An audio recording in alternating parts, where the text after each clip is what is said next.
Seguimos adelante en Telebuendía. Es un privilegio contar esta mañana en el estudio en vivo con la presencia del profesor Benjamín Nahum, docente, historiador. Benjamín, buen día, ¿cómo le va? Buen día, ¿cómo está? Cuando uno dice historiador y docente, ¿usted modificaría el orden de esos conceptos? Sí.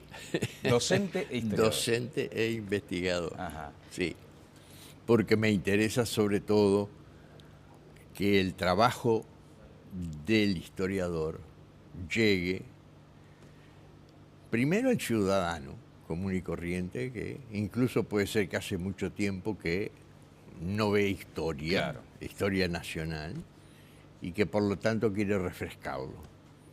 Pero sobre todo para la gente joven que se está formando y que necesita tener una idea de cuál es el pasado del país para entender mejor el presente en el que está viviendo. Sí, una especie de plataforma de lanzamiento Exacto. hacia el futuro. Bueno, ha tenido la virtud el profesor Nahum de crear este medio siglo de historia uruguaya, de coordinar en realidad el trabajo de varios calificadísimos historiadores. Medio siglo de historia uruguaya de 1960 a 2010. Casi que conformó una selección celeste, ¿no? Faltan dos jugadores, creo. Lo que pasa es que ese libro quiso enmarcar los 50 años de vida de la editorial Banda Oriental. Y entonces, así como quería que se reconociera el aporte muy grande de Banda Oriental a la cultura uruguaya, por los cientos de títulos publicados y la cantidad de análisis históricos, sociológicos, económicos que ella ha publicado, me pareció bien poner como marco de esa celebración qué había pasado en el país. Claro, bueno, una extraordinaria idea. Y aquí están Oscar Brando, Gabriel Bukeli, Cecilia Dassati, Carolina Greising, Silvana Riet, Gonzalo Márquez, Martín Pasturino, José Rila y Jaime Jafé, coordinados, reitero, por el investigador Benjamín Nahum. Me imagino lo que habrán sido esas reuniones de coordinación, porque todos temas muy polémicos, digamos. Sí, son temas polémicos, pero el criterio general este que recién le enuncié es compartido por todos los participantes, porque en su gran mayoría son todos docentes. Claro. Entonces tenían idea de que lo importante era tratar de explicar llanamente lo que estaba ocurriendo. Fíjese que el capítulo de economía, que siempre es de los más difíciles de entender, fue elaborado por dos economistas jóvenes, pero que también, participando de esta idea, tuvieron la precaución de poner a pie de página una explicación de los términos técnicos que a veces tienen que utilizar porque toda área de conocimiento tiene un lenguaje específico. Desde ya. Bueno, antes de la pausa decíamos con Adriana del Capellán que esto está llamado a transformarse en un libro de consulta permanente, de referencia. No es ese libro que se lee ahora, supongamos, en las vacaciones, en el verano y queda por allí. Al contrario, es como un material de consulta. Sí, yo pienso que sí, porque puede darle al docente y a los estudiantes un buen resumen de lo que ocurrió durante medio siglo en el país, llegando hasta nuestros días prácticamente, porque el último año que se analiza es 2010. Exactamente. Bueno, usted esto de elaborar textos de fuerte arraigo luego en los ámbitos docentes conoce bastante. Tiene, por ejemplo, el manual de historia, ¿no? Cierto. Que ya hace ¿cuántos años que está circulando? 20. Bueno, casi nada, profesor, imagínese. 20 años, sí. Ajá. Y allí justamente trataba de decodificar asuntos a veces áridos de comprender. Exacto. El objetivo fundamental del manual es ese. Es darle al joven, darle al estudiante una muy comprensible historia de su país. Y además, como algo accesorio pero importante, cuando algún extranjero viene, y me ha pasado, y dice, quiero leer algo sobre la historia del Uruguay, le dan el manual. darle un libro que le explique claramente más o menos qué fue lo que pasó Profesor, en la historia. desde su punto de vista como investigador, como docente, como historiador, ¿nota muchas veces demasiada carga ideológica en la mirada de la historia? Bueno, a veces sí, pero a veces pasa que declaradamente el historiador se sabe de una determinada escuela ideológica, lo que debiera hacer es decirlo. Eso es lo... El pie de página también. Sí, no, pero de alguna manera prevenir a la gente, yo pienso tal cosa y por lo tanto la visión que doy está enfocada desde ese ángulo, lo cual es muy legítimo porque el profesor hace más o menos lo mismo en una clase. El profesor, que es un ser humano y tiene sus ideas y ha elaborado sus ideas, va a dar la clase desde un ángulo personal. Claro. Que no puede estar exento de alguna tendencia filosófica e ideológica Claro. que él tenga como persona, que tiene derecho a tenerlo. Bueno, desde ya, porque ahí está la carga de la subjetividad que es Exacto. innegable, digamos. Ineludible. Ineludible, además. exactamente, ese es el término correcto. Bueno, acá quiero adelantarles que hay más de 200 cuadros estadísticos que permiten además una mejor visión del tema que se trata. Economía, bueno, una detallada exposición de las políticas económicas aplicadas en el periodo de estos 50 últimos años.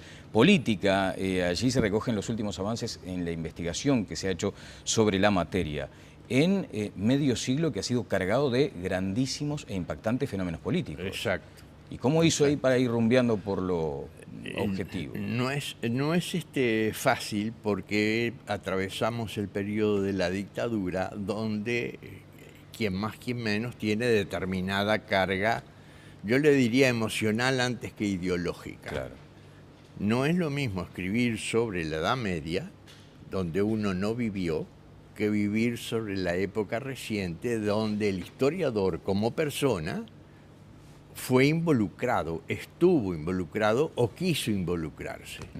Entonces el resultado requiere un esfuerzo adicional de la persona que escribe sobre el periodo y por supuesto admite las discrepancias que con su visión personal puedan tener otras personas. Lo que pasa es que el historiador se rige por ciertas reglas, Claro. y esas ciertas reglas son las que validan su trabajo, ¿no? Bien. Tendiendo siempre a la objetividad. Yo diría a la mayor objetividad humanamente posible. Claro, claro, ese debería ser el péndulo, ¿no? Exacto. En su justo lugar. Ahora, en materia educativa, ya que estamos hablando de la docencia, también hay que destacar que se toma mucho insumo de parte de los propios organismos oficiales, por ejemplo. Sí, pero son los que proporcionan las estadísticas. Claro, Entonces hay que recurrir a ellos porque en esta época hay estadísticas importantes, confiables, continuas, Claro. que es lo que no sucede, por ejemplo, para el siglo XIX uruguayo. Bueno, la dictadura provocó gravísimos daños en el sistema educativo. Uno de ellos es aquella mirada que, por ejemplo, se hacía de la historia, donde era casi que una mera recordación de fechas y nada más. Sí, sí, sí. Cuando uno después aprendió que la historia puede llegar a ser una narración, un cuento atractivo, se dio cuenta cuánto habíamos perdido en aquella época tan oscura. Hoy, ¿cómo ve, por ejemplo, la enseñanza de la historia, apelando al concepto ese inicial suyo, de que debería ser una plataforma para lanzarnos hacia adelante?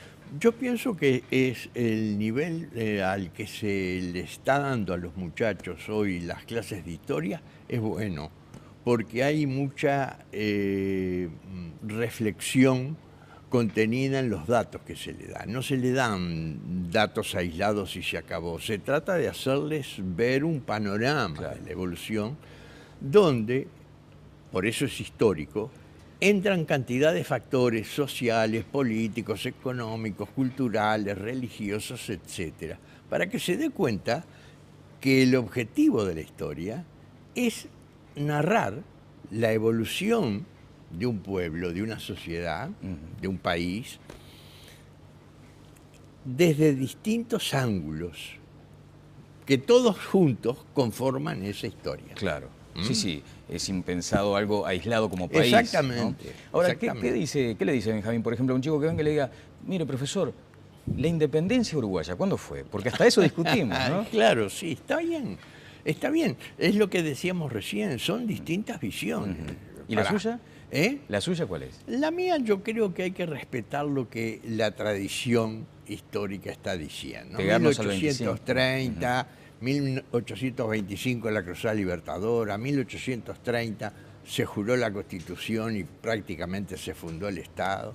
Es cierto que entre esos años hubo una cantidad de, digamos, acontecimientos históricos que algunos los lleva a afirmar que fue en el 28 que se logró la independencia.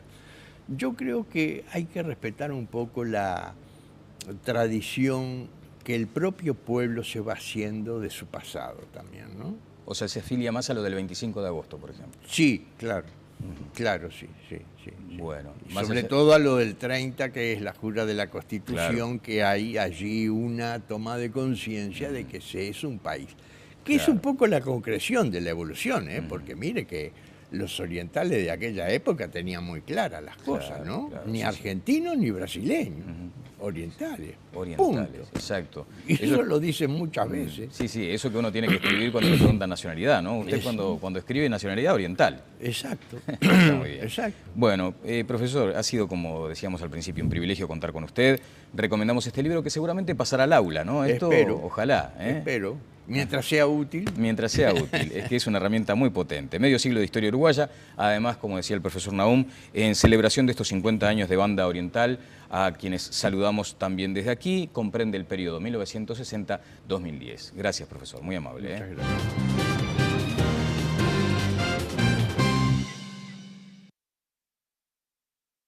Cuando uno dice historiador y docente, ¿usted modificaría el orden de esos conceptos? Sí. Docente e historiador. Docente e investigador. Ajá. Sí. Porque me interesa sobre todo que el trabajo del historiador llegue primero al ciudadano común y corriente, que incluso puede ser que hace mucho tiempo que no ve historia, claro, historia nacional, y que por lo tanto quiere refrescarlo. Seguimos adelante en Telebuendía. Es un privilegio contar esta mañana en el estudio en vivo con la presencia del profesor Benjamín Nahum, docente, historiador. Benjamín, buen día, ¿cómo le va? Buen día. ¿Cómo está? Exacto. Hacia el futuro. Bueno, ha tenido la virtud el profesor Nahum de crear este medio siglo de historia uruguaya, de coordinar en realidad el trabajo de varios calificadísimos historiadores.